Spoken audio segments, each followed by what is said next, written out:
When Mikhailo rented an old house on the outskirts of the city, he thought of only one thing: silence. He clung to this dream because after months of insomnia, divorce, and overwork, it seemed to him that any place where there were no people was a blessing.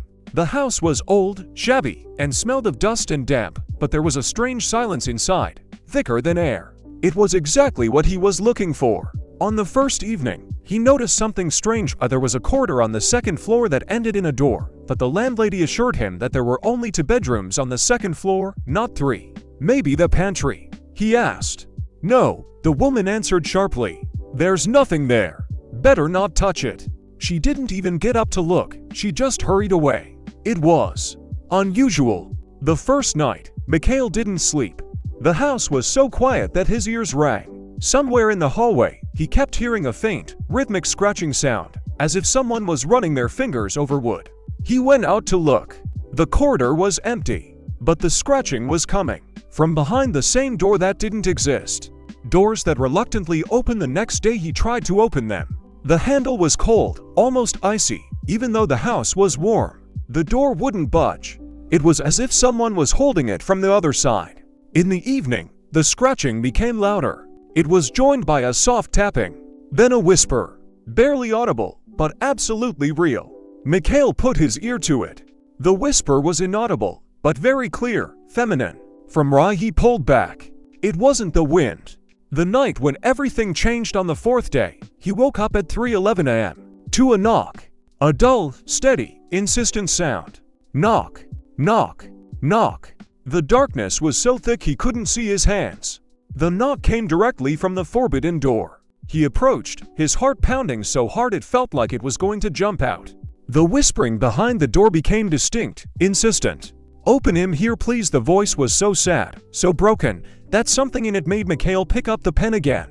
And this time the door slowly, very slowly opened by itself.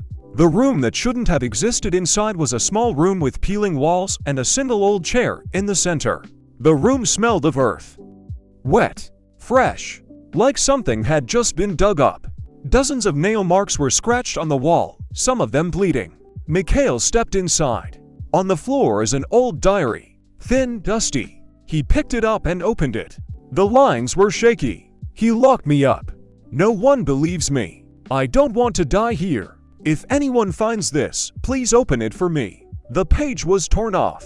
And then from behind, in the corridor, the same voice was heard, much closer.